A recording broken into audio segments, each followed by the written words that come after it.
The next face of intention is called the face of abundance. And the face of abundance, remember, I go back. This creative source reacts to your belief in shortages with a fulfillment of your belief. So if you believe and know and are certain that you can't attract abundance into your life, but I want to tell you tonight, you tuned in to somebody who knows about abundance. I have always been able to create abundance in my life. When I was a little kid, all the other kids in the places that I lived and so on, and even when we got back at home with my mom, pop bottles. You remember soda pop bottles? You could collect them, little knee-high bottles, and Pepsi-Cola bottles, and Coca-Cola bottles, and 2 cents if you took them back. I was a master at collecting pop bottles. I could manifest a pop bottle just like that. It was just... We used to have furnaces that had coal in them. And I would go along and I would empty people's ashes that they would set out. So just take it out to the alleys. I would go to the grocery store, and because my imagination was always working on abundance, I would carry groceries out for little old ladies. You know what I'm doing today? Right now? Collecting pop bottles. And taking out ashes. And taking out groceries for little old ladies. Just a bigger stage. See, if I came to this source and said, I don't have enough, this source doesn't know how to react to I don't have enough. This source is an endless supply. It's like the ocean. You can take a 10 million gallon tank to the ocean of abundance, and you can take it out every hour, or you can take a thimble once a year. And the ocean doesn't care. It makes no difference to the ocean, because everything returns to this source. Every time I walk, wherever I go, in fact, it happened to me this morning. I found a dime. A dime? That's like major. A dime. That's 10 pennies. That's 5 bottles. And whenever I bend over, and I notice that it gets a little further away, I bend over and I pick up this coin, and I always say, thank you, God, for this symbol of abundance that always flows into my life. Never once have I ever said, how come only a dime? I need $1,000. Why are you only giving me a dime?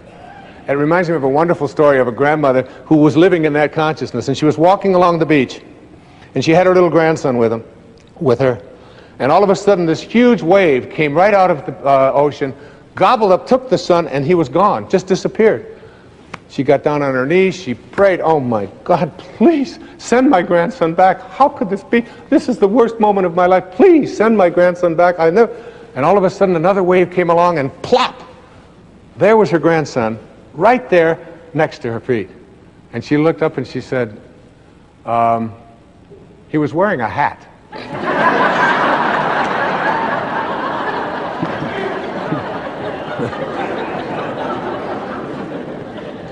The face of abundance is like you have to come to this source not with what is missing, because it doesn't know. There's nothing missing.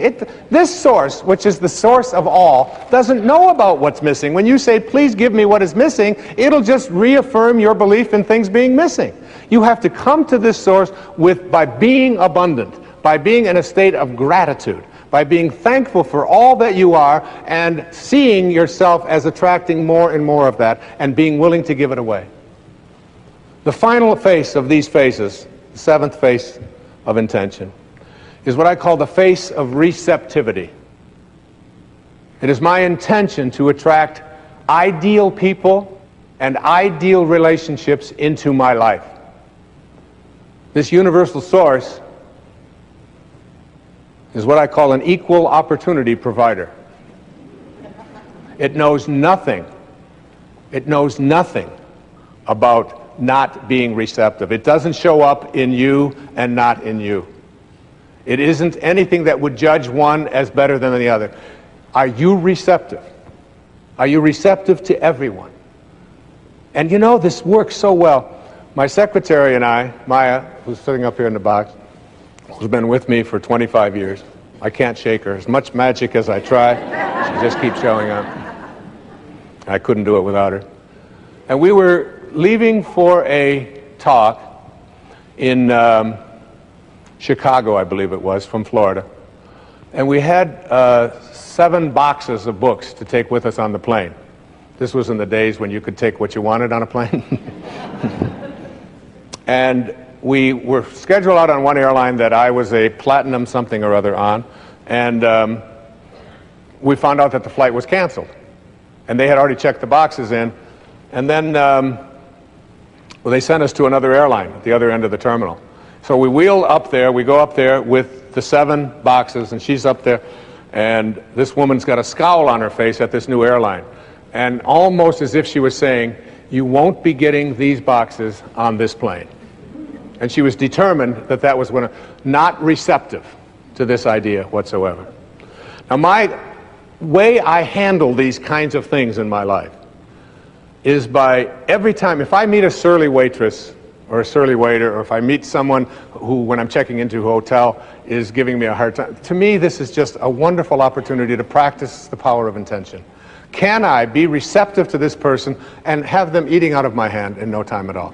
And it isn't by being phony or artificial, it's by trusting that if I'm receptive to this person, if I'm sending love to this person, if I'm sending kindness, if I am being what my source is, if I am in harmony, in rapport with source energy, then I can create an ally.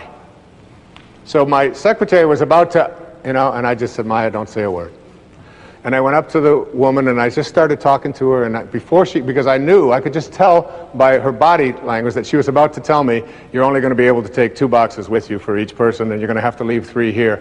But that just wasn't on my agenda whatsoever. And I reached into my briefcase and I took out a book and I signed it. I said, "I'd really like you to have this. I appreciate you putting us on your flight." And I started talking to her in this really kind of way, and I said, "It's just, we just missed this other flight. I've got to give a talk up here in Chicago."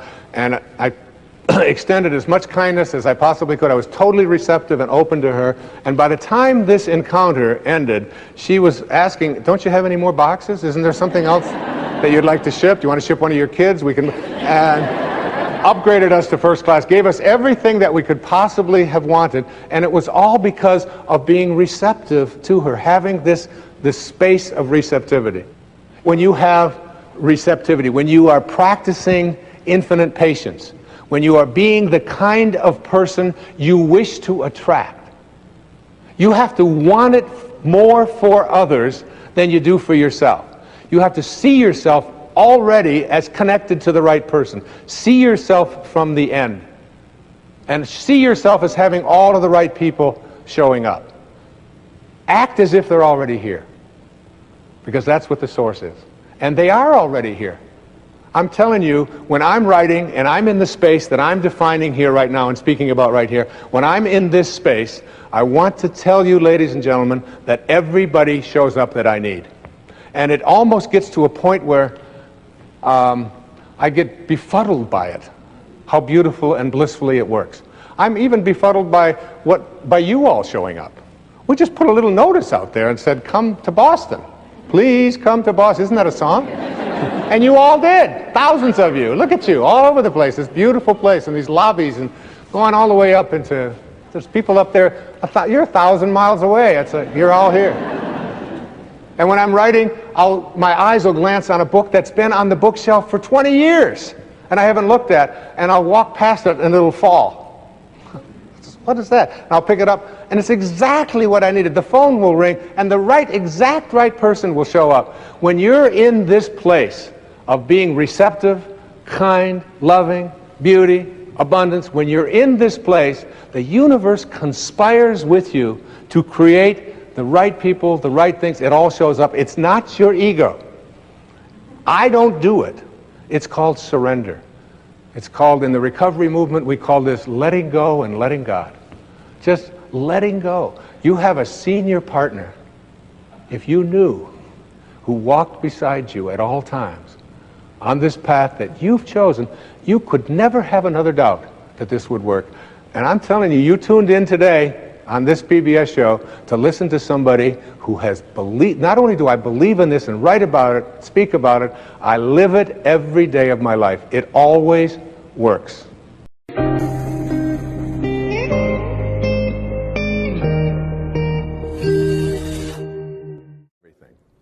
one of them is unnecessary. All right? So it isn't about getting somebody who's just like you. In fact, your soulmate is the person that you have a lot of difficulty with. Your soulmate's the person you can't get rid of. They just keep showing up. You say this, they say that, and there they are, they're back again. And they never go away. They keep showing up in your life. And everybody has these people. These are our greatest teachers, because anybody in your life who can push a button and send you into a frenzy is the person who's your greatest teacher. You know why? Because they teach you that you haven't mastered yourself at this moment. You don't know how to choose peace. In A Course in Miracles, there's a wonderful line that says, I can choose peace rather than this. Whatever it is, I can choose peace. My soulmate, my wife, is one of my soulmates. I mean, she knows how to push those buttons. She's really good at it. And she's one of my greatest teachers. I remember saying to her one time, honey, do you love me for who I am or for what I've been able to do for you? I just want to, she said, that you call yourself a spiritual person? I can't believe you would even ask a question like that. She said, I don't love you for what you can buy for me or what success that you've had or where you are on any bestseller list. I love you for who you are. And I will always love you. I said, well, I was just asking. I said, what if I was just Joe Sixpack? You know, and I was just bringing home, you know, a meager salary and so on. She said, I will always love you for who you are. She said, I would miss you. But I would always love you. She knows. She's got that. You know. And all of us have soulmates. My daughter Serena, who's just turned 13, my teeny bopper. She came home from school one day. She said, there's a rumor in our school. She saw somebody had seen me on television that you actually wrote a book about how to raise children. Tell me it isn't true. I said, honey, you can come and hear me speak. Would you like to come and hear me speak? I said, people actually pay to hear me speak. She said, why? I mean, she's got that, all right? But her soulmate is her sister Summer, who is now almost 15. But when Serena was 12 and Summer was 14, my wife was away working on a book of hers, and I was taking care of everything at home while she was working on her book about a spiritual approach to childbirth and infancy care. And she's as qualified as anybody to write about that, I can tell you. And I was making breakfast. I was making waffles for them in the morning at the toaster. And she mixes all this stuff up. It's a lot easier to just put them in. And Summer and Serena were sitting at the back table in the kitchen. And I heard Summer say to Serena, out of nowhere, about 6:30 in the morning, if you didn't have any feet, would you wear shoes? And I turned around, I said, where is this going? And Serena went, that's ridiculous. What do you mean if I didn't have any feet, would I wear shoes? She said, of course not. And Summer said to her, then why are you wearing that bra? Everybody's got a soulmate. Stormed out of the room and it was all. But it isn't the people who agree with us, it isn't the people who tell us the right thing, it isn't the people who always find us, you know, just perfectly smelling good and so on. There is an element of understanding that everybody who shows up in our life has something to teach us. Many people have said to me that they have observed in my writing and in my teaching over the years that I have changed. I've evolved, if you will. That when I first wrote Erroneous Zones and Pulling Your Own Strings and books like this, that I was really talking about something much different than I'm talking about today, which is spirituality, higher awareness, higher consciousness, and it's true. Because one of the great teachers, again, in my life was Carl Jung. And in Modern Man in Search of a Soul, he said that there are archetypes, there are stages that we go through when we reach adulthood. He said those stages work like this. He said it starts out with the athlete when you reach adulthood. And he called it the athlete, not as a put down of athletes, but as the time in our adult life when our primary emphasis is on our body. What it can do, how strong it is, how fast it can run, how much it can lift, how beautiful it is, and so on. And we believe that we are a body, if you will, perhaps with a soul. He said the second stage is what he called the stage of the warrior. And this is the time in our adult life when we take ourselves out of our physical self, if you will, and we take this body out into the world, and we do what warriors do, which we attempt to conquer, we attempt to defeat, We attempt to get as much as we can. It's the age of the ego. It's the time when we're saying, what are my quotas? What's in it for me? What can I get? And we go through that stage. And I believe that I was writing earlier in my life to teach people how to be better athletes and better warriors, because that's where I was in my life in those days. And the shift has taken place for me as well. Jung said that the third archetype is what he called the archetype of the statesman or the stateswoman. And this is when we finally get to a place in our adult life when we stop saying, what's in it for me? How much can I get? How much can I accumulate? And we begin to ask the question, how may I serve? What are your quotas? And serving others becomes much more important than our own egos, until ultimately we reach what he called the stage of the spirit, the archetype of the spirit, when we finally begin to recognize that this is not our home. What it means in the holy books when it says, you are in this world, but you are not of this world.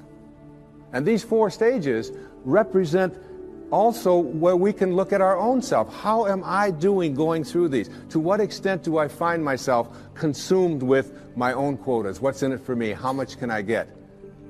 And ask ourselves that question as we begin to interact and deal with other people. Being able to manifest, being able to attract into our lives what it is that we'd like to attract into our lives, boils down to a formula that I'd like to share with you here this evening. And this formula is one that everyone that I know who is able to get things into their life practices this. I call it the 4 reallys. All right? So that what you really, really, really, really want, you will get. And these 4 reallys each of them stands for something. And if you look at people who are good at, some people call them lucky, some people call them highly spiritual, whatever it might be, but they are good at getting what they want in their lives. And here are the 4 reallys. The first one says, I wish. So what you really wish for, everything that you'd like to get into your life starts with a wish. It's a thought. I wish I could get that job. I wish I could get that promotion. I wish I could lose weight. I wish I could get rid of that addiction that I have. I wish I could, whatever. It's a wish. So you have to start with a wish. The second really stands for what you desire. What you really wish and desire. And the difference between what you wish for and desire is in what I call asking. Ask and you shall receive. Ask and you shall receive. It's not empty words. Be willing to ask. When I get stuck sometimes writing and I'm just not quite sure where to go or whatever, I just leave the typewriter, or I leave the yellow pad that I'm writing on, I walk over to the couch and I get into a meditation and I say, I would like some help in having this become clearer as to how to express it. And it's always there. Sometimes the phone will ring and my wife will call and she'll say, did you know that this was in the mail? And I'll say, read it to me, and it'll be exactly what I needed. Sometimes it just comes in the thing that I call an intuition or an insight, whatever it might be. The third really stands for what I intend. So now you shift away from what I wish for and ask for, and you frame it in such a way that you intend to create it. I intend to create this, whatever it might be, whether it's a healing, whether it's a losing of weight, whether it's getting rid of an addiction, whether it's creating prosperity. I intend to create it. And if you notice people who are good at manifesting, they don't mince those kinds of words. I will do it. And someone will say, well, what if it doesn't work out? You say, well, then I'll just learn whatever I have to learn from it not working out. But I intend to create this in my life. There's an intention, and the intention is so powerful that you become independent of the good opinion of other people. You're not checking it out with the tribe. You're not checking it out with what everybody else out there said you should do or shouldn't do. You're saying to yourself, I intend to create it. And I often tell people, don't tell anybody else about what you want to manifest. Don't make it a big statement. Instead, keep it to yourself. And they say, why do you want to say that? I say, because the minute that you do, you invoke ego. And in quantum physics, there's a simple line. It says, particles themselves are not responsible for their own creation. Another way of saying that is the way St. Paul said it. That which is seen, he said, hath not come from that which doth appear. That is, the source of everything over here is not over here. It's in this invisibleness. And once you invoke ego, you have to defend it, you have to explain it, you have to get the tribe involved in it, and before long, you've lost the capacity to manifest. It's a spiritual journey. Inspiration, in spirit. When you're inspired, in spirit. The fourth really stands for passion. Passion. That is, I am absolutely passionate about it, and I intend to create it with that love. One of the great books that one of my teachers sent to me from ancient India, written like 3,000 years ago, has a line in it that says, to attempt to manifest what you want without passion is like dressing up a corpse. So you take this corpse, and you put a tuxedo on it, and you dress it all up, and you put all the makeup on it, and you take it out into the world, and you say, now, see what you can get for me. But basically, it's dead inside. And if it's dead inside, that is, if it lacks passion, if you lack passion, you're not going to be able to attract it into your life. So what you wish for, ask for, intend to create, and have passion about, you'll get. You'll get it. That's the good news. The bad news is that what you really, really, really, really don't want, you will also get. And this is one of the most difficult things for people to understand. And when you're dealing with the tribe and you're dealing with what is and what everybody else tells you is impossible, and somebody might be watching this and say, well, that's just a lot of nonsense. I mean, you can't just put your attention on something, think about it, and have it come true. It involves a whole lot of other stuff like that. You see, here's how it works. You cannot attract thin from I hate being fat. Because if what you think about is what expands, and what you're thinking about is hating being fat, then hating being fat is what you will continue to manifest. You act upon what you think about. You cannot attract prosperity from an inner consciousness that says, I hate being poor, I despise being poor. Because if you despise being poor, if you're angry about being poor, then being angry about being poor or despising it is what you will continue to act upon, and you'll be able to say, see? Now it gets worse. You cannot manifest what you want if your attention is on what is. If your attention is on what is and the circumstances of your life, that's where your thoughts are, then you will continue to create what is into your life. You've got to figure out a way to get your mental images, your energy, your attention, your higher awareness off of what is and onto what you want. And every time your thoughts are on what is, you shift it to what do I want? And it's even worse than that. You cannot manifest what you want if your attention is on what always has been. This is the way things are. You'll hear people say it to you all the time. These are the circumstances of life. Don't you understand? This is reality. Wake up. These are the way things have always been. There's always been poor people. You're one of them. That's just the way it is. And you watch that person, and being poor continues to manifest into their life. If you keep your attention on what always has been, then what always has been is what you'll continue to manifest. As you think, so shall you be. These aren't empty words, folks. This is reality. And the worst and ugliest of all is this. You cannot manifest what you want into your life, no matter what it is, if your attention is on what they want for you, or what they expect for you, or what they tell you are your limitations or what you can do. Because if your thoughts are on what they want, you cannot put your attention on what you want. What they want will continue to manifest. And you might be in a tribe that always turns left. And all you want to do is make a right turn. And you go to all the tribal elders and you say, look, I just want to make one right turn. And they say, wait a minute.